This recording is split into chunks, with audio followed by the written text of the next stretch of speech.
YouTube later. But the storylines are very, very careful, very clever. So if you watch it, if you look at the storyline, they are very clever. Yeah, and they also intertwine with earlier episodes. That's the whole thing about being a Time Lord is, you can have a new episode, linking to an old episode, and so on and so forth. They can weave, storyline around, existing episodes. Have So you it's ever seen really the cool. show Lost? Mm-mm. No. Nope. That's probably one of the best storylines in a show I've ever seen. Season 1 and 2 was alright, and then it just I got lost, dude. It's literally one of the highest rated shows of all time. Yeah. It's like I was like, dude, I'm good. Unfortunately, a lot of shows, go that route. It started really great, and then after 2 seasons, it started to go downhill. Heroes was one of those shows. Heroes was good too. Yeah, it was good until they turned it into a silly thing. I'm watching Genius right now. Pretty good show. When Skylar became a good guy, I stopped watching. That's another crazy show. House. House is a good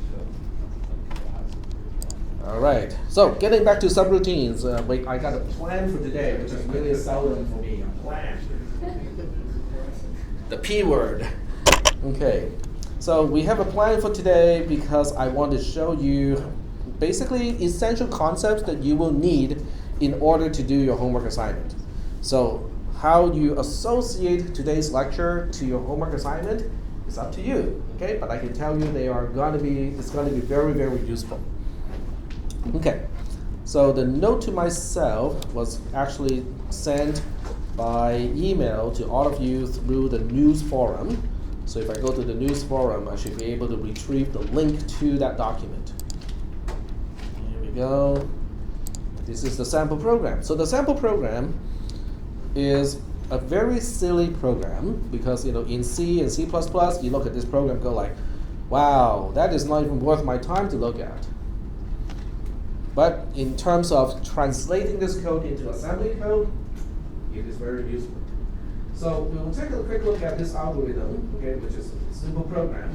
We have main first. The reason why I define main first, with all the prototypes and whatnot, is because this way I can keep this order when I implement this program in assembly code. So I don't have to switch the order and make it kind of harder to look at. So when you look at main, it doesn't do much. It has a local variable x. It calls 12 as a subroutine. Whatever 12 returns, it stores back into x, and that's my entire program. And then when you look at the function 5, it doesn't do much. It returns a constant of 5. When you look at 7, it returns 5 plus 2. And then when you look at 12, it returns 5 plus 7.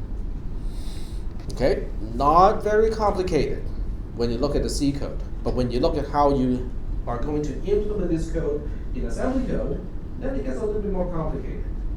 Okay, so we'll start with something simple first. So we're going to start with the simplest of all of the functions, which is this one. Okay, function 5 returns a value of 5. Okay, and we're going to use the toy processor instructions to do this. How do we implement 5?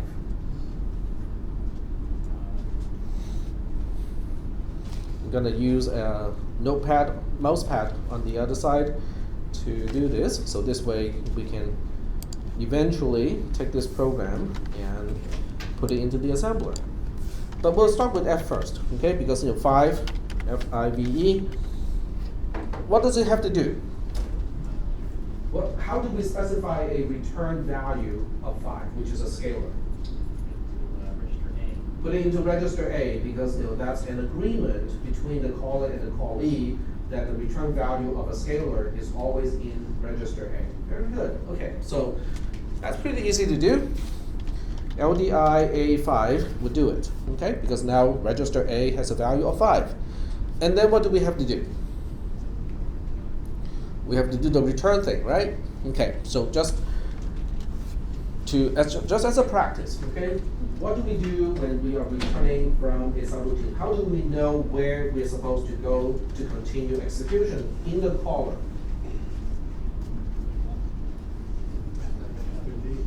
The stack pointer is supposed to be pointing to, okay, so that's register D, but what is register D pointing to? The return address. Okay, so we have to retrieve what register D is pointing to, put it into a register. So the instruction to do that is LD or store or load. So we are loading anything other than A or D is okay. So B, register B or C can be used here. I'm going to use B. And in parentheses D. So what this is going to do is the register D will serve as to specify the address in memory, and whatever content is at that address will be stored in register B. That's the job of the load LD instruction. Is that okay? All right. So now that we know that register B contains the address where I need to go, in other words, we need to change PC or the program counter to B, the instruction to make use of that is just JMP B. Is that okay? Oh, but we're forgetting one important thing, aren't we? Once we have utilized this location with the return address, do you think it will still have any purpose on the stack? Once we have used it for returning purposes. It's not useful anymore. So that means we have to remember to deallocate it. How do we deallocate one location in a stack? Increment, very good. So we have to increment register D to basically say, oh, that location that contained the return address is no longer of any use to me anymore. We can potentially reuse it later on. Now, whether we actually go ahead and reuse it later on, we don't know. At this point, we don't know. We just know that it is no longer useful, so it's better to deallocate it at this point. Yep. So now register B has the return address. Yes. And it will stay there. It will stay in the register Until we do something with register B, correct? Okay. Yep. All right. So that's 5. Fairly easy to implement. And let's move on to 7. Okay. 7 is a little bit more complicated, but not too bad. Okay. So we will take a look at 7. And this time we have to call 5 first, and then we add 2 to whatever 5 is returning and make that our own return value. Is that okay? So the order of what we need to do is kind of important. Okay, we first call 5, figure out what is the return value of 5, and then we will add 2 to register A, because register A is used for the scalar return value. And then whatever that thing is, we'll just go ahead and return it as my own return value. Okay. How do we call a subroutine? What are the steps that we need to do in order to call a subroutine? What is the first thing we need to do? Decrement the stack pointer, very good, because we need to allocate that 1 byte to store the return address, very good. And then we can go ahead and store the return address, except where's the return address? I don't know the return address. What is the trick that I usually do? Declare a label. Okay, very good. So we declare a label for the return address. So in this case, I'm going to be a little bit more verbose. I'm just going to specify that this is the return address or the return point to 7, because the other functions would also have they also need their own labels to indicate where to return to. So I just want to be very clear that this one is for the subroutine 7. Okay, so now that we have a label, how do we make use of it? We need to store that label on the stack somehow. A load immediate, okay, LDI. So at this point, you can pick just about any register you want, including A, because A has no special meaning at this point. Because I'm not returning from another subroutine where A is a return value, and I'm not at the return statement yet of myself. So A has no special meaning. I can just go ahead and use it. So A gets 7 underscore return, and then what do we do with A and D? We now need to store the value of A to the location pointed to by D. Which instruction do we use for that purpose? Store, ST, very good. So we store to whatever D is pointing to, and we're copying from A for that purpose. Very good. Okay, so these three instructions together is going to save the return address. Okay, really useful. Needs to be done first. But once we have done this, what should we do next? We are supposed to be calling the subroutine 5. Yep, jump I, JMP 5. That will continue execution in subroutine 5 with the return address already stored on stack. Very good. All right. So let's say subroutine 5 is doing something and then it returns. What do we need to do next? We have now returned from the invocation of 5. What else do we need to do on line 13? This is what we are doing at this point. We need to add 2 to register A, and there are a few ways to do it. You know, if you think about it, the quickest way to do it is to inc. Because otherwise you need to do LDI and then an add instruction, and that's going to be slower than 2 increments. Because the LDI instruction involves going to memory to read a certain location and put it into a register. That by itself is a slower operation in the real world. In our toy processor, it's not. But in the real world, that's slower. So increment-wise is actually a faster operation. Is that okay? Okay, but can we do classic way too? Yeah, we can do it classic way. So we can do it. We can do it this way, or okay, I need to come up with some kind of meta language to specify that you can do it this way or the other way. I suppose I can just comment out this one so it's still here.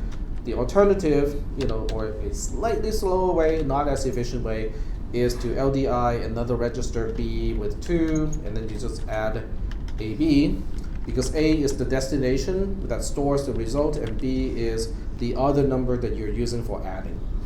So this will serve that purpose as well. And then what do we need to do? We have just specified the correct return value in register A, so what is left to do? Yeah, the same 3 instructions. You know, we are going to return, because by this time the stack pointer should be pointing to the return address. So we just say, okay, let's grab whatever the stack pointer is pointing to, which is the return address. Increment the stack pointer because we want to deallocate that byte. It's not of any use to me anymore. And then use register B to let the program counter know where to continue execution. So are we doing okay so far with 7? Is that okay? Sort of? Any questions? I mean, if you need more time, that's okay too. Just let me know you need more time to absorb this one. Let's move on. Sorry? Let's move on. Okay, very good. Okay, so if the rest of the class have any questions, you know, you can just let me know, you know, that we need more time. Okay. But if without anyone, you know, saying that we need more time, we'll go ahead and move on to 12. TWELVE. Okay, same kind of thing. We have to call 5 first. Okay. So this is where you have to be careful because, you know, our tendency is to copy and paste. But when you copy and paste, you have to remember to change the name of the label that is designating the return address. So when you copy and paste, you have to change this one to 12. And 12 is going to need 2 of these return points. So this is the first one. So this is the return point, which is 12 underscore return 1. Okay, so that will complete the call to 5 in subroutine 12. And according to this code here, we're just going to add the return value of 7 to this, you know, return value of 5, and we're all done. So that means we are going to do something like this. Copy and paste. This is return point 2, and this time we are going to invoke the subroutine call 7. But there's a problem here. The problem is the return value of 5, which is going to be available at this point, which is also the decrement D instruction, is no longer going to be here by the time, well, the next instruction is going to destroy it. Okay? So now we have a little bit of a problem because we know that we need that return value coming back from 5. but yet it's not ready, we're not ready to use it yet, because we also need to know the return value of 7 before we can say, oh, that return value of 5, we just want to add it to register A at this point. But register A is going to be destroyed long before we get to that point. So what are we going to do? Where is a safe place for us to say, hey, stash the value of the return value of 5 over here, we'll come back and use it later. A stack, very good. Okay, so we have to use the stack. You cannot use a static location, because a static location doesn't work with recursion. Okay, you can only do it with one single invocation. The second invocation, recursion will destroy that. But the stack is pretty safe, because every single time you invoke, it will allocate its own copy of that space. So you want to put it on the stack. Very good, good job. That's a very good use of a stack, is to save the value of a register that you're going to use later on. What do we do when we try to save something onto the stack? Decrement the stack pointer and store. That's it. Okay? Save return value of 5. Mm-hmm. I'm a little confused just about the store command. We're using the contents of the D register and storing it in A? Nope, the other way around. We're taking the contents of A and storing it at the memory location of D? Okay, yep. So this instruction is going to do the same thing as this in C. Oh, okay. Got it. Mm-hmm. Okay. All right, so we are almost done here. Because by the time we get to this point, which is returning from calling 7, register A would have the return value of 7 in it already, which is cool, okay, that's totally cool. But we also need to grab the saved value that we saved earlier, which is this one here, okay? We want to grab this thing back from the stack into a register so that we can do the add. Does that make any sense? We save register A on the stack, but when we grab it back, it doesn't have to be in A anymore. It can be in B, it can be in C, so we just have to pick one of the other 2 registers that we can use. How do we grab something from the stack? When you look at these 2 instructions, it's exactly the opposite, even the ordering of the instructions.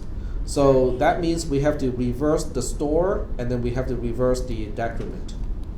When you reverse a store, it becomes a load.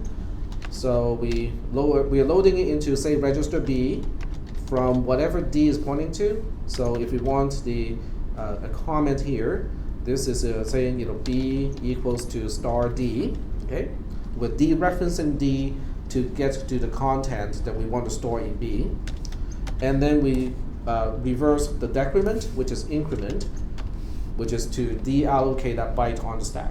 If you don't deallocate that byte on the stack, by the time you get to the return, it's going to use that value as a return address. So your program will continue execution at the wrong place. Is that okay? All right. So after this, what else do we need to do? We have just restored the return value of 5 into register B. Register A has the return value of 7 because that's the agreement. So what else do we need to do at this point? Add them together. Very good. So we have to do an add AB because we want to store the result back into A because that's supposed to be the return value of 12 itself. And what do we need to do at this point? We have the return value already figured out. It's time to go back. Okay, it's time to go back, which means we have to first grab the return address from the stack. So that's another LD instruction. We can use B again because the use of B has already stopped by the time we are completed with this add instruction. So now we can use B again. Okay, so we'll do the same thing here. B equals to star D. And then you also want to increment D because you want to deallocate a byte, which is no longer useful to us. And then after that, we just have a jump B so that we can continue execution where B is pointing to. Are we doing okay so far at this point? Yep. So for the last jump, we don't even need to know what specific label we're jumping to. We're just saying jump whatever was whatever stack pointer points? Well, okay, remember jump B is basically saying PC equals B. So we are changing the program counter to the same as B, so that the next time we go back to location 0 in the ROM, we'll be going to that location to grab the next opcode. Yep. Yeah, I'm kind of confused on the last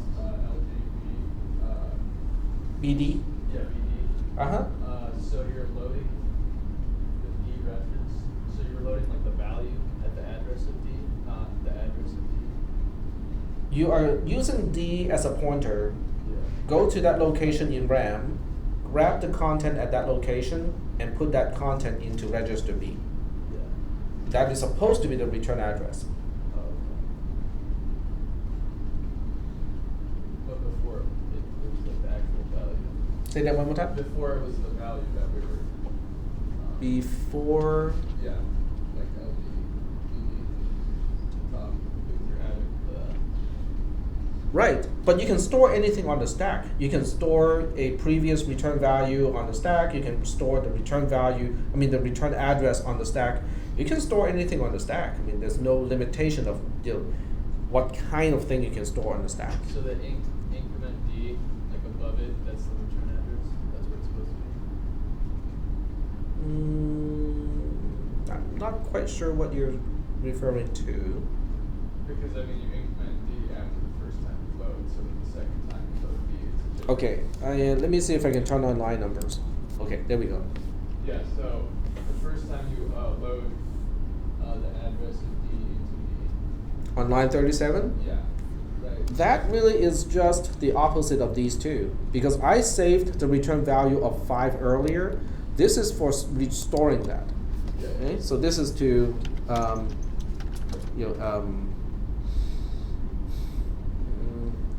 okay, I'm going to use the proper term here, because saving something onto the stack is called a push, and then restoring something from the stack is called a pop. Okay, so this is really popping the return value of 5 to register B. Yep. Can we track on the side what's inside of each register, so we know like where exactly jumps, or perhaps it may answer the question like where like what is in B right now, what is in A, what is the next step, what is in B, what is in A. Okay, we can do that. So I guess what I was saying is like after you pop the return value of 5, the next value on the stack is the return address. Correct. Okay. Yep. Because you store and grab values on the stack in a last in first out fashion. Yeah. So it has to do with the last in first out nature of a stack. Exactly. All right. So you wanted to take a look at. The sort of logging, like we would see into a processor logging, like what's in each register. We can try that. Okay, let me see if there's a way to do this in a symbolic way. But let me finish the entire program first. Okay, so we are almost done, except for main. So now we have to deal with main, and because we don't really have an operating system before main, just like in a regular C program, we are responsible to initialize the stack pointer. But we already know how to do it, because we just have to load D with a 0. Because D is supposed to point to one location past the end of RAM, and that is location 0. Because when you subtract 1 from 0, it becomes the largest address possible. And then main itself has a local variable. Okay, so it has a local variable x. So we do kind of have to deal with a local variable in this case. A local variable is living on the stack. So in other words, in order to allocate the space for the local variable, this is what we do. Okay, so this is to allocate space for x in main. Are we storing anything at that location? No, not yet. Okay, because in the C code it is not initialized. So in the assembly code I'm doing the same thing, which is to allocate the space but leave it uninitialized. Is that okay? So you can see that parameters are stored on the stack. The return address is stored on the stack. And on top of that, local variables are also stored on the stack. Okay? And that is really helpful because when you're dealing with recursion, this won't cause any problems with recursion. Okay, so this will allocate the space for x on the stack, and then it's time to call 12. Okay, so when we're calling 12, we kind of have to do the same thing here. Okay, so we have to decrement D again, allocate for space for the return address. Okay, and then we do LDIA with the return label itself. So this is main RET. Main RET is here, and then we have to do a store to whatever D is pointing to, and we're just copying A to it. In other words, we are writing main underscore ret to whatever D is pointing to. That becomes my return address. Then we can go ahead and do a JMPI instruction so that we can continue execution in the subroutine that we are calling. In this case, it is subroutine 12. So by the time we return here, A would have the value of the return value, A would be the return value of 12. So now we need to store it back onto, back into X. So now the question is, where is X?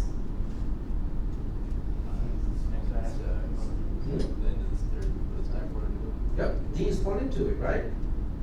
Hold on a second here. That doesn't seem to make sense. D is supposed to be pointing to the return address. That's a trick, okay? Okay, so let me write the code first, and then you guys, and then I'll explain it, okay? So to store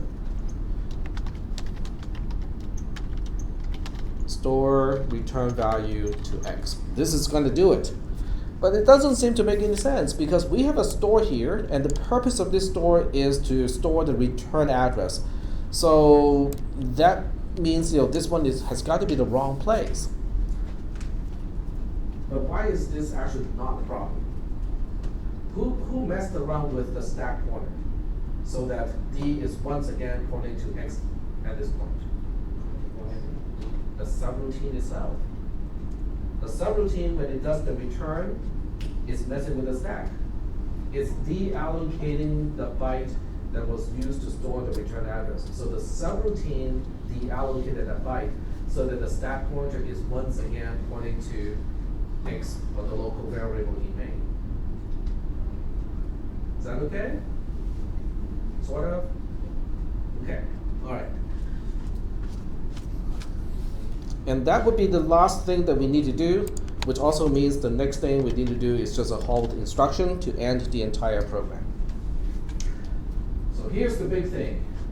Can we run this program somehow without using the simulator so that we can actually see what is going on the stack?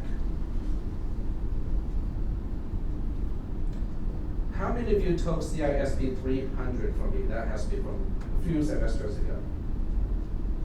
Some of you did, okay? Some of you may have watched the videos of my cisp310. So we're gonna do this today in class using a spreadsheet. You know how much I like spreadsheets. So we're gonna run this program or simulate the execution of this program by hand, but using a spreadsheet so that at any time you can see what the stack has. Okay? And I think that will be very helpful. Okay. In fact, I just came up with that idea right now, like 2 seconds ago. Well, I know how to do it in a spreadsheet a long time ago, but this is applying that concept to this program. Let's see. We can use this thing. We can just use a different sheet for the tracing. Let me think about this a little bit because I would need multiple screens.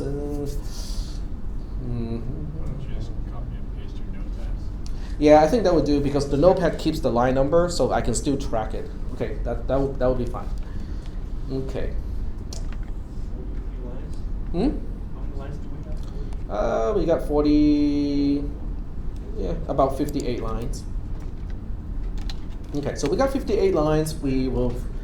I will keep the program in mousepad, so the spreadsheet will only be used to keep track of at which line, which register has what, and then what is on the stack. Is that okay? So I'm doing what Logisim is doing by hand using the spreadsheet. Okay. So this one, column A, is going to be used for line number. So the line number would be corresponding to these numbers here. Okay. So this way we can track, where are we in the execution of the program. So for each row, it's going to be, so if this is like 56, wrong place. So if this is 56, it is basically saying at the end of executing line 56, this would be the state of the entire processor. Is that okay? So that's kind of the convention. So I'm going to take this away first. So in addition to the line number, we got 4 registers to track. So we got A, B, C, D to track. And then after that, we also have locations in RAM that we need to track. So we'll go ahead and start with location 255 on the stack or in memory. And then the next one is 254, 254, 253, 252, and 251. I don't think we'll need any more than that, so that should be sufficient. All right, and it's taking up way too much space, so I'm going to use this trick here to kind of pack everything so it's easier to read. I don't have to go back and forth a whole lot of times in order to update it. And on top of that, I'm going to have to resize the browser, so this way I don't have to keep flip-flopping between the browser and the source code of the program, so I can display both at the same time. Makes it less, there'll be less flicker, so to speak. Okay. For recording, right? Yeah. Yeah, just for recording, this is how I can minimize the flickering. That's all right. I hope so. Yep, we are streaming. We are live. Yep. I have to put a little red light outside of the classroom. On air. Except it's not air, it's ether now. Okay, nobody's getting that one. Okay, so the typical way of doing this, usually I use a precondition thing to basically indicate what do we know about ABCD and all of those locations before we start to execute the program. So that's the precondition. In situations like this, because we have a reset button, so basically everything are zeros because of the reset. Okay, but in general, when you're looking at a real C program, you just don't know because you don't know how things are initialized. So you will have to put question marks in all of those locations. All right, so we'll start with line 1. Okay, line 1 is easy. Oops, I have to keep remembering to click on the other side. Let me do this one thing first. I have to go to Windows Manager Tweaks, and we say Focus. Activate focus stealing prevention, switch to, nope. Maybe it's not under tweaks. There's an option for me so that I can just move the mouse without clicking to change the focus. Focus model, click to focus, focus follows mouse. There we go, that's good. Okay, so that makes it a lot easier for me to deal with this. Okay, so we are executing line 1 first. So line 1 is right here. That's a pretty easy instruction. In fact, it doesn't do anything that is visible to us because all it does is to put a 0 back into D, but D is 0 already, so it's not really making any real changes. That's fine.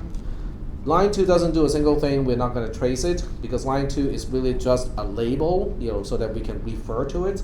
So we're not going to do anything with line 2. And here comes line 3. On line 3, D is decremented. But when we decrement 0, it becomes the largest unsigned value that can be represented by 8 bits, which is 255. Okay. Are we okay with this so far? Okay, cool. After line 3, we go to line 5. Oops. I still do that. So line 5 is here, and we are decrementing D again. It becomes 254. And you can see that the location corresponding to 255, which is column F, is not changed. Okay, I'm simply reserving that location, but I'm not doing anything with it yet. On line 6, we are loading main return into A. So on line 6, A is changed.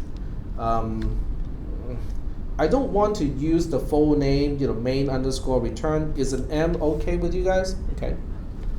to designate main underscore return. Maybe it might be confusing, but if you use the line number from mousepad, it might be a way to be succinct, but also be clear. Because what if you use another like an M label? Okay, so if I use an L to designate line number 9, would that be helpful? Or uppercase L9, would that be okay? To designate whatever the address is on line 9?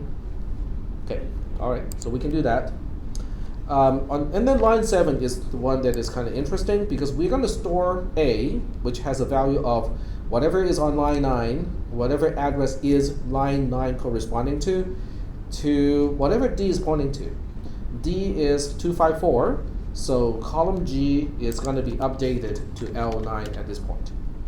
Is that okay? Because this is the first time we are actually writing something into memory, and we're using register D to tell us which location we are writing. Is that okay? All right, cool. And then after line 7, we get to line 8. Line 8 doesn't do anything that is visible because we are simply changing the program counter, which means we are no longer continuing execution on line 11. We are now continuing execution at 12, the label 12. So the label 12 is down here on line 35, but I'm not going to trace line 35 because it doesn't do a single thing. So the next line that is actually doing something is line 36. Line 36 is decrementing D again. So register D is now 253. Okay. And then on line 37, A is once again changed, and this time it is changed to the address of line 40.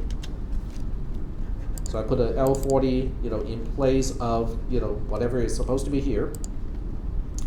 And then we get to line 38. Line 38 is going to copy whatever is in register A to whatever register D is pointing to. Register D has a value of 253, so column H is the one that is getting updated so that it is also the address corresponding to line 40. Are we still doing okay so far? Okay. And then on line 39, we continue execution in 5, which is not really visible in the trace because it doesn't have any side effect other than changing the program counter. But we do know that we are now continuing at the label 5, which is here. So on line 16, which is the first line that actually does something useful, is A gets initialized to 5. There we go. On line 17, now this is important because this is the first time we have a return. Okay, so on line 17, we are using D to let us know where in RAM am I going to copy something into B. D is pointing to location 253. 253 has L40, so that means B, because it's loading into B, is going to be L40, like that. And then we move on to line 18. Line 18 is incrementing D. D was 253, now it is 254. And then on line 19, we are using whatever is in register B, which is column C, to tell us where to continue execution. Well, since it is the address of line 40, that means we're going to continue execution on line 40 here. Is that okay? Okay. And now I'm going to do a little trick on this side so that I can show the label. May not be this one. Could be. Nope. There we go. Okay, so this way I can scroll the bottom half without changing the top half. So this way the label, is going to be shown so that we know which column is corresponding to what. So because we're continuing execution on line 40, are there any questions at this point? Because this is the first time we do a return, so it is kind of significant. We're okay? We're good? Okay.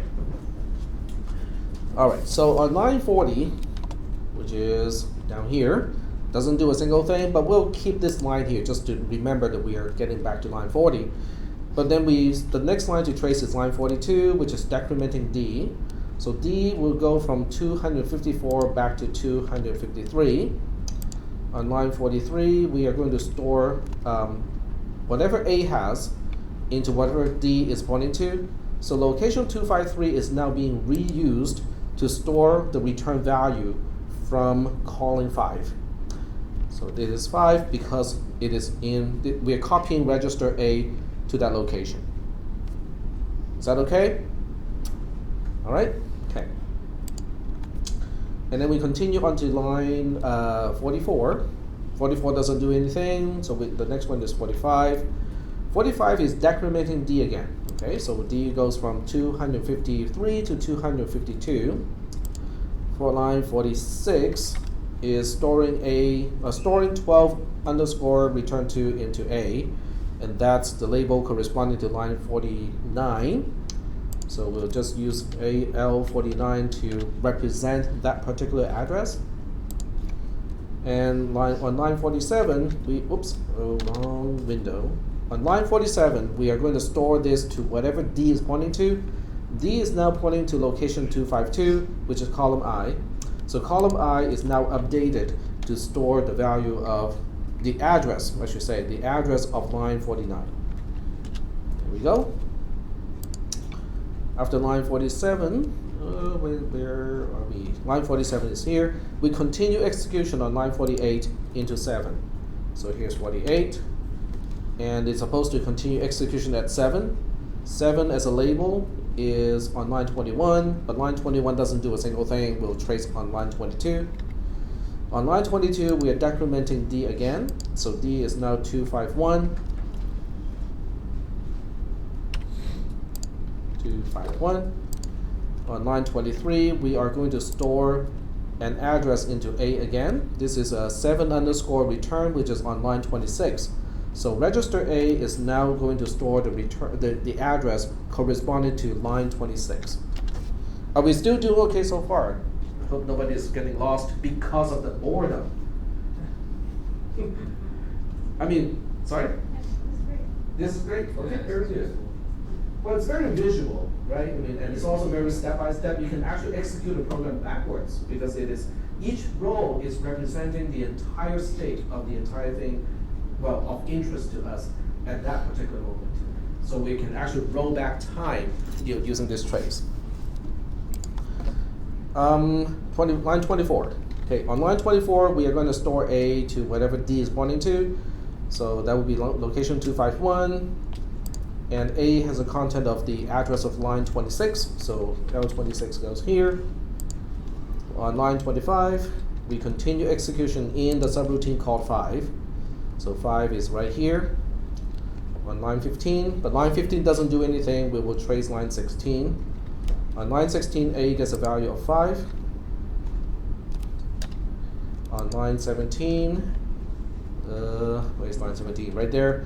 So on line 17, we're going to grab whatever the stack point is pointing to, which is 251. Okay, we can always double check. D has a value of 251. So we're going to go to location 251, grab whatever it has, and then copy that to register B. So register B now has L26. Go to line 18. Line 18 increments the stack pointer. So the stack pointer is now pointing back to location 252. On line 19, we use a jump so that we continue execution based on whatever B is pointing to. B is pointing to line 26, so that means we continue execution on line 26. So we go back to line 26, doesn't do a single thing. We don't have to do line 27 or line 28. On line 29, we load B, a 2 into B, so B is now a 2. On line 30, we are adding B to A. B has a value of 2, A has a value of 5. 5 plus 2 is 7. And then on line 31, once again we are returning. We are using D to point to the location to grab a content and copy that to B. D is pointing to location 252, and 252 has a value of the address of line 49. So that means B would end up with that value, L49. And then on line 32, we increment the stack pointer, so it goes back to 253. On line 33, we go to the location pointed to by register B, which is line 49, which means the next line that we want to execute is line 49. Line 49 doesn't do a single thing because it's just a label definition. But at this point, we are going to load whatever D is pointing to into A on line 51. Okay, so D is pointing to location 253. So when you scroll up, it has a value of 5, which was the return value from calling 5. And we're going to put that into register B on line 51. So register B now has a value of 5.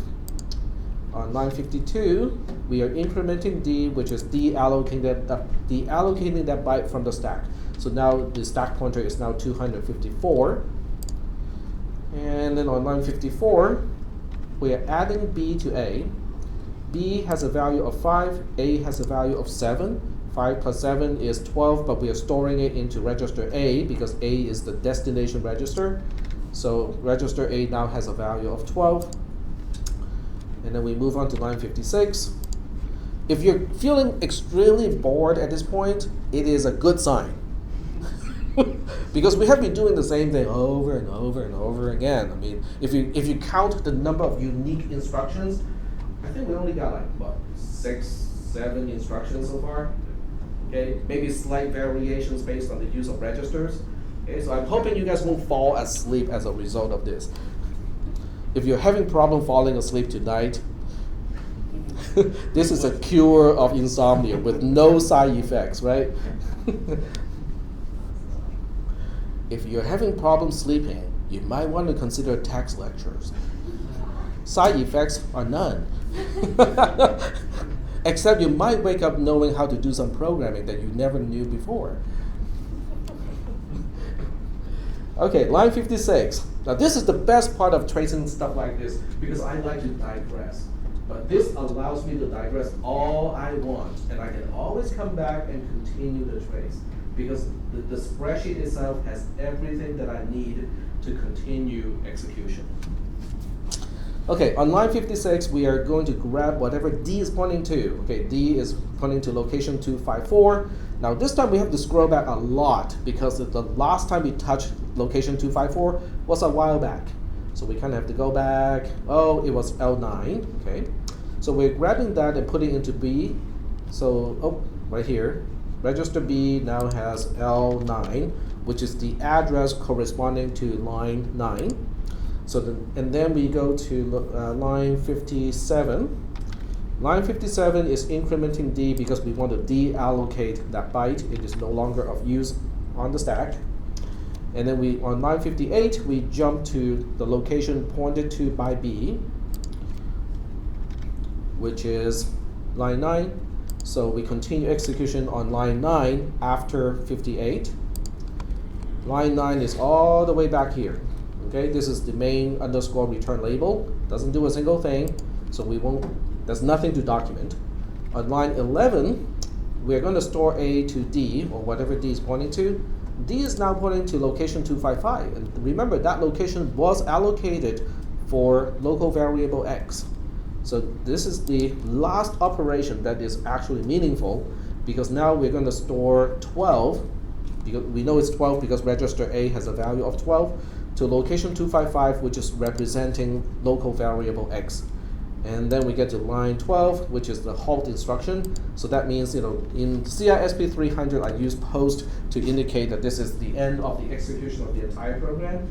Post means post condition. This is it. We're done. It's a little bit long, okay? It's a little bit long, but it does illustrate, how the stack is being used. When you're calling, when you're using it to save, a register that you need later on, and also how you use local variables. So are we doing okay so far with this? Are there any questions about this particular trace? I cannot do this very often because it is very time consuming. Yep. Yeah, if you could incorporate this process into your assembler, and you can, just pop on the program and then you see the register, then you see what's inside of it. That may be if one of the students can do that. Actually, last semester, there were a few students who wanted to implement a simulator for the processor without using Logisim.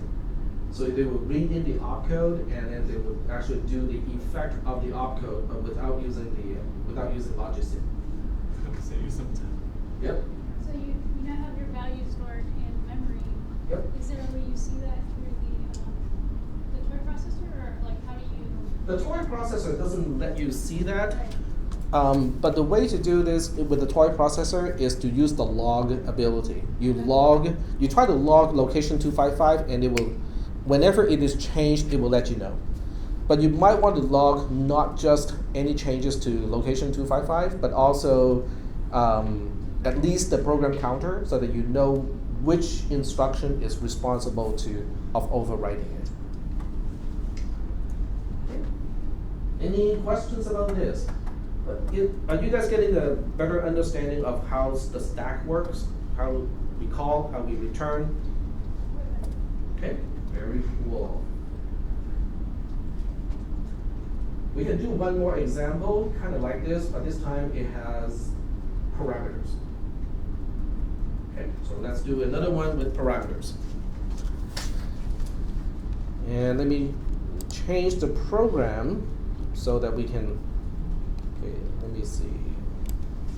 We can use the same spreadsheet. It's going to be a little bit different. And I'm not going to go through the whole thing again. This will just be a partial trace because we are running out of time. So we'll do something like this. This is the actual C code. We'll do it in assembly and then do the whole thing again in trace it in assembly. So we have main. Let's not do main anymore.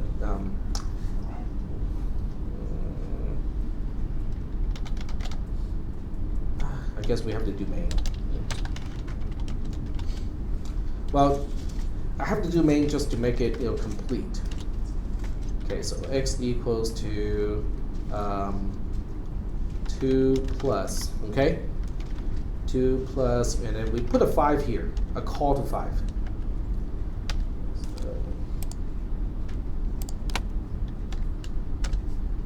And here we have return 0, which is the end of main. I'm not going to do the prototypes anymore because that's because I'm not intending to actually compile this program in C, so I'm not going to do the prototype. So we can just go ahead and define 5 here at the same thing as what we had before, return 5. And then the key is 2 plus. Okay, we forgot the return type here. And so this is int 2 plus, and an int parameter n. Okay, however we want to call this is okay. It doesn't really matter. And then we just say return n plus 2. In other words, this particular sample program illustrates how do we get the value of a parameter. Okay. All right, so this is the entire program. We want to convert this program into assembly code first. Okay. So we'll go ahead and use a new window to do this because I want to keep this one around. All right. So this one is kind of the same thing, LDI D with 0, initialize the stack pointer, okay, same as usual. Main, I put a main label here just so that we know this is a part of main.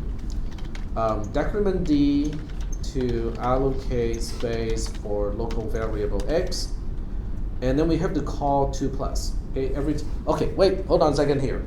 We're not going to call 2 plus, are we? We cannot call 2 plus without knowing what is the value of the parameter. So the first thing we have to do is to figure out what is the value of the parameter, which means we have to call 5 first. Okay? Okay. So we have to call 5 first. Okay? Call 5 first. Okay? And to call 5, we already know the usual thing we have to do. Decrement D to allocate space for the return address. LDIA with the label corresponding to the return address. So we'll just call this main RET1 because there will be a second one later on. Main RET1 as a label definition. And then we just go ahead and do the store. And then we can do the JMPI instruction to the subroutine, which is called 5. When 5 returns, what do?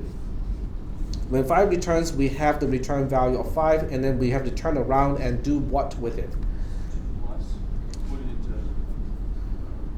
did It's going to be serving as a parameter. So what do we do with parameters from the caller's perspective?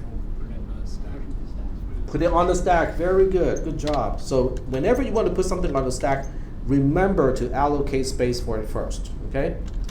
And then you copy that thing on the stack, which is just register A. So we have a stda like that. And I will just put a comment here.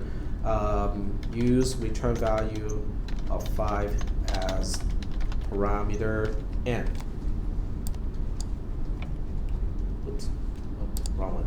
There we go. There we go. It's parameter n of 2 plus. Okay? So after this, we do the usual thing, which is to save the return address. So you have to remember, you have to push the parameter first, and then you save the return address. So to save the return address, we allocate another byte, LDIA with main underscore RET1.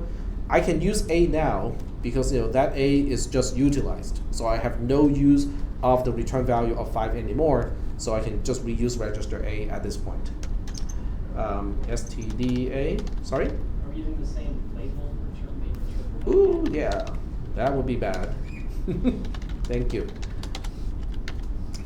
All right, so now we can continue execution in the other subroutine, which is 2 plus. There we go. So we are calling 2 plus with these 5 lines. Allocate space, figure out the return address, store the return address, and then continue execution at the subroutine. So that would be good. When it is done, then we will do the same thing as before. We will basically just store register A to whatever D is pointing to, because at this point, the stack pointer should be pointing to local variable X again.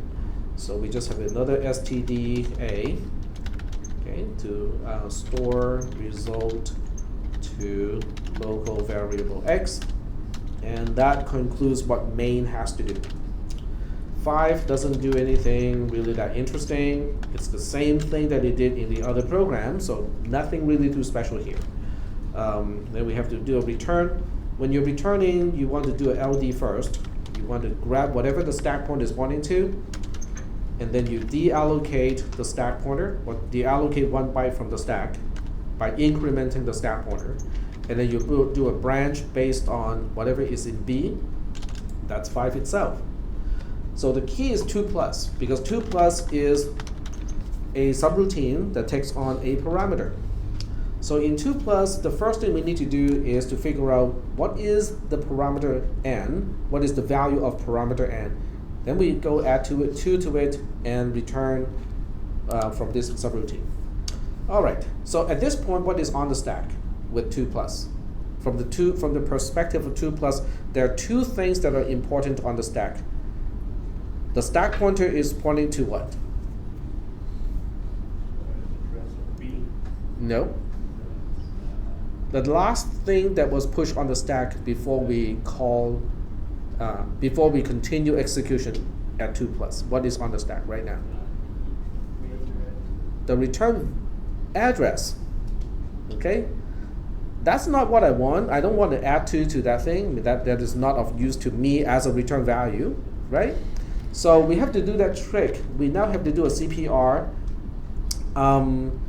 You can do A, you can do an AD, meaning we are copying D to A. So A is now a copy of D. At this point, it's okay because we are not quite getting to the point of returning a value yet. Okay. So what we need to do now is to say, well, that's pretty close to what we want, but not quite. Okay, we have to increment A by 1 to get to the parameter itself. So at this point, A is the address of parameter n. It was the address of the return address. Now it is the address of parameter n. Oh, that means it's a good time to do a load instruction. This is actually okay. You can do this. It's not a problem. We are dereferencing A and store the result back into A. it is okay because we are using A to drive the address bus, and then the RAM, the data port of RAM would come up with the content at that location. But nothing is going to be done to the register A until the clock. So the clock edge is the one thing that will update register A. So this is not going to clobber itself. It's not going to be a loop. You know, it's not going to do anything crazy like that. Okay. All right. So now that we have the parameter itself in register A, we just need to add 2 to it. So once again, I'm using this trick of incrementing it twice. If you want to do an LDI B and then add AB, that's fine too, but I'm just going to use increment twice. Then it's time to return. Okay, when it's time to return, we'll do the same trick as before, you know, like on line 25. LDBD, okay, retrieve the return address. Increment D to deallocate that byte from the stack. And then JMPB to continue execution back to the caller, wherever the caller says the return address is, we'll continue execution over there. Yep. So the reason you didn't use the stack pointer, like increment it and use A instead, is because you don't want to mess with the stack pointer, right? The reason why I'm not using register A, D. D, because D is the stack pointer. You don't want to use D for anything other than being at the stack pointer. That is the one single register that only has one single purpose. And that's why in many architectures, the stack pointer is a dedicated register, you know, for calling, returning, push, pop, and stuff like that. But in the toy processor, it is a general purpose register. We could have picked register B as the stack pointer if we wanted to. So A is kind of like a temporary pointer. A itself? Yeah. Register A is just the No, when you return copy value it. register. When you copy. Oh, when I use the CPR? Yeah, so it's kind of like a Yeah, it's temporary- just making a copy. It's just a scratch register. You know, just a register that I needed for the time being, but it's not, you know, it doesn't have any special meaning at this point. Because I need A to do the calculation. I cannot do the calculations in register D. So that's why I need to make a copy first into register A, then I can do all the calculations with register A. Okay? All right, so I think the program is done. Let's go ahead and trace it. So we'll go ahead and trace this again, and add a new sheet for that purpose. And we'll do the same thing. We have line number, we have registers A, B, C, D, and then we have location 255, 254, 253. I think that's all we need. We only need up to 3 locations. Yeah, one for the global variable, one for the parameter, and then one for the return address. So that should be all we need. You'll be surprised, you know, how little of the stack we are going to use. Okay, so once again, precondition, everything are going to be 0 to begin with, just like that. And then we start execution on line 1. No surprises there. D is again 0, but it's already 0. On line 3, we decrement D to 255. So it becomes the highest location in memory, which is just to allocate the space for local variable x. On line 5, excuse me, we allocate another byte for the return address. On line 6, register A is the address of line 9. On line 7, we store that to whatever D is pointing to. D is pointing to location 254, so now location 254 also has the address of line 9. And then we continue execution and then we execute line 8. After line 8, we continue execution at the label 5, which is right here. The first line that does something useful is line 24. Register A now has a value of 5. On line 25, we use register D to retrieve something on the stack. So the stack point is pointing to location 254, which is L9, and we are retrieving that to register B. So register B is also L9 at this point. And then we continue on to line 26. We deallocate that byte from the stack. So the stack pointer is now pointing to 255 again.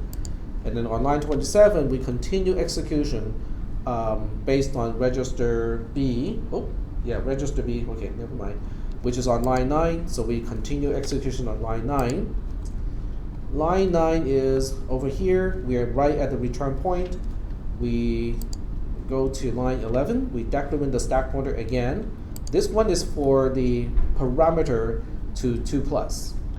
So 254 is going to be used for the parameter to 2 plus. And let me move this thing low down here, and then we can, oh, it's already showing the top line. Okay, cool. After 11, we go to line 12. Line 12 is going to store register A to whatever D is pointing to. Register D is pointing to location 254. Register A has a value of 5. So we are pushing 5 on the stack, which is the parameter to 2 plus. We doing okay so far? And this is also reusing location 254, which used to be the return address of 5. But it's no longer useful to me, so I can reuse it. After line 12, we go to line 14. Line 14 is decrementing the stack pointer again. This time we are allocating 1 byte for the return address. On line 15, we are loading A with the return address, which is on line 18, so it's L18 for this column. And on line 16, we store A to whatever D is pointing to. D is pointing to location 253, so location 253 now has the address of line 18 in the program. Then we move on to line 17, which is doing the branch. So when we do the branch, we just have to continue execution in the subroutine. And this one is 2 plus. 2 plus is down on to line 29, but line 29 doesn't do anything. I'm going to continue onto line 30. Line 30 makes a copy of D to A. D is 253, so now A is going to be 253 as well.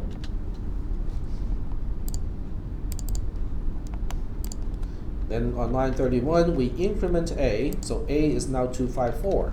You can see how I'm doing some calculations using register A, so I get to the address of the parameter. So on line 33, line 32, A has the address of the parameter, so I have to deal with this one first. Okay, this is the right-hand side of an assignment statement. Go to location 254, has a value of 5. Then I'm going to store that into register A again, so register A is now changed to 5. Are there any questions about this particular operation? Okay, it's cool. All right, any questions? No? Okay. So on line 33, we're incrementing A. Line 34, we increment A. So A goes from 5 to 6. And then from 6 to 7. And then on line 35, we load whatever D is pointing to B. So D never register D never changed. See, register D has not changed throughout all these calculations because I made a copy of D in A before I do all the calculations. So D is still pointing to the same place as before, which is the return address. So the return address of L18 or the address of line 18 is now stored in. We're dealing with line 35, so we are dealing with line 35. Register B is going to store that value, which is L18, or the address corresponding to line 18. On line 36, we are incrementing D because that location used to store the return address is no longer useful. It has just been utilized, so we now increment it to 254. And I forgot one thing in the program. I'll tell you guys which one. I just remembered to do it. Okay, but that's okay. By the time we get back, we'll see that we have a problem. On line 37, we continue execution based on what is in register B, which means we continue execution on line 18. So far, so good. Except now, I'm going to store A, which is 7, which is the result, the right thing, into the wrong place because I'm going to store that into location 254, which is not local variable x. I forgot to do one little thing. Increment the algorithm. Yep, I forgot that increment after the subroutine call. So on line 19, I'm really supposed to do an increment d. Because the parameter, which is now taking up a byte on the stack, is no longer of any use to me. The subroutine is already done. So that parameter that is only useful to the subroutine should be deallocated at this point. The subroutine itself cannot deallocate the parameter because it was not the subroutine to put it there. So it is up to the caller to deallocate it. So that is the thing that I missed. Okay? So it is important to do this, okay? To deallocate the parameter from the stack. So with this tweak, okay, we are going to alter the program a little bit, because now on line 19, we are going to increment d. D goes from 254 back to 255. So by the time we get to line 20, which is the store instruction, we are now going to store the value of 7 to the right place, which is location 255. So location 255 now has a value of 7 on line 20, and then on line 21 we're getting the halt instruction, and we conclude the execution of the program. So this one illustrates that one thing that is really important, which is to deallocate the parameter, because you have parameters in your homework assignment as well. Okay, you okay so far? So let's just say that you have written your subroutine, okay? Well, okay, let's back up a little bit. How are you going to write the subroutine, the Fibonacci number? Are you going to implement the whole thing and just cross your fingers and make sure and hope that it works? How are we going to approach that problem? I'm not going to write Fibonacci, the whole thing first, okay? So what I'm going to do, the first thing I'm going to do is to say, okay, let's just return a value, the constant, just like 5, okay? And make sure that you can store that into the local variable, okay? Once you can do that, then we'll make it more complex. We'll make it to have the conditional statement, but we'll only have the 2 conditions. If it is 1, return the 1. If it is 2, also return the 1. Now, I would kind of fudge the program a little bit, so that if it's 1, it returns 13. If it's 2, it returns 75. Okay, just so that you know you can pass different parameters and test whether that part works or not. Is that okay? So once you know the conditional branch itself is working, then you add the final piece, which is the recursive part. Okay, but after you add the recursive part, you still want to retest it with f of 1 first, and then f of 2, just to make sure that you did not break any code that used to be working. And then you add some more code. Is that okay? This program is going to take you a little bit of time, and it will take you some revisions to do it. So one of the resources that you might want to consider is something like GitLab. GitHub is one, GitLab is free, so a lot of people prefer to use GitLab instead of GitHub, because GitHub puts a lot more restrictions on you. But GitLab is a little bit more less restrictive. So for personal projects, you can host it on GitLab. It's okay. So what this will do is it will allow you to do revision control. Now in this class, collaboration is not a concern. Okay, I don't want you guys to collaborate on homework assignments. Okay, so that's not why I want you to use GitLab, but I want you to use revision control so that every time you get something to work and you verify and everything is good, you update your repository. Okay, and then let's say you make some changes and something that used to work doesn't work anymore. You go like, well, I kind of made that change after 2 years. And I cannot remember what I did to the program. Well, it's okay, because you just checked in the program that worked. So now you can compare what you have with what you checked in last. And GitLab is pretty good, and all of these tools are really cool, because they can compare and highlight all the changes. So it will highlight, oh, you made a change to this line, you made a change to this line. So you can pick out, oh, okay, so that's the line that made the difference, it's not supposed to be there. It really helps to speed up your debugging and development cycle. The first time you use it as a learning curve, as with any complex tool, but since you're going to be the sole, only developer, it's not going to be as bad. If you have multiple developers, then you have a lot more to deal with. Because this is set up so that you can have multiple developers.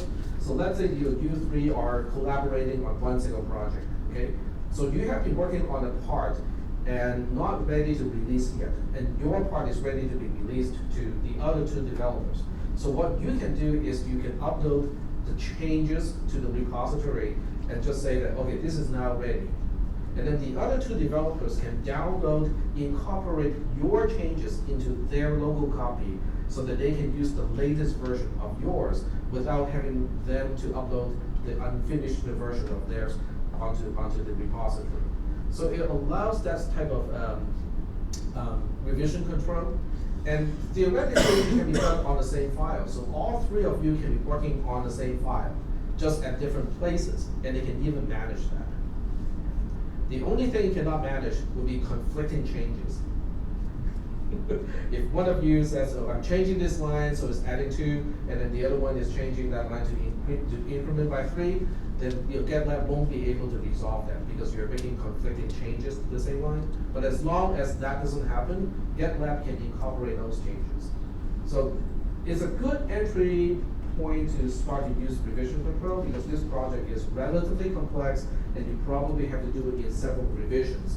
So that's why I recommend you at least to take a look at GitLab. If you do not like complex tools, a simpler tool to use is called RCS, which is Revision Control System. It is available on almost every single Linux platform. I know the Power Server cannot compile or assemble and run the toy processor code, but you can still use RCS for revision control. Just use Power Server for revision control purposes.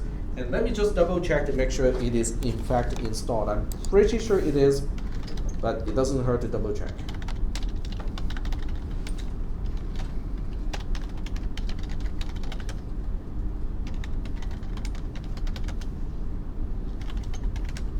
Yep, RCS, the man page is here, which is a good indication that RCS is there too. Yep, it is there, it just doesn't recognize -V as an option. I'm using -V to check the version number, but that's not how we check it. It may not even have a check version option here. Yep, -V, there we go. So RCS -V, so it is it is here. Instead use --version, fine. That's naggy. Okay, so we do have the RCS installed on the Power Server. It's really easy to use because RCS does not deal with multiple developers, so that makes it a lot easier to deal with because there are fewer options and fewer commands that you have to learn. But GitLab is nice because it's web-based, so you can it's a really nice, clean web interface to GitLab. All right. Any questions about the homework assignment? No questions?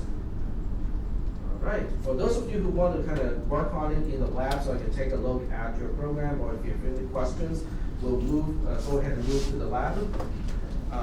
And then for the rest of you, have a nice weekend. I'll see you on Tuesday. And yes, I'm still grading the exam. How's it going? It's going.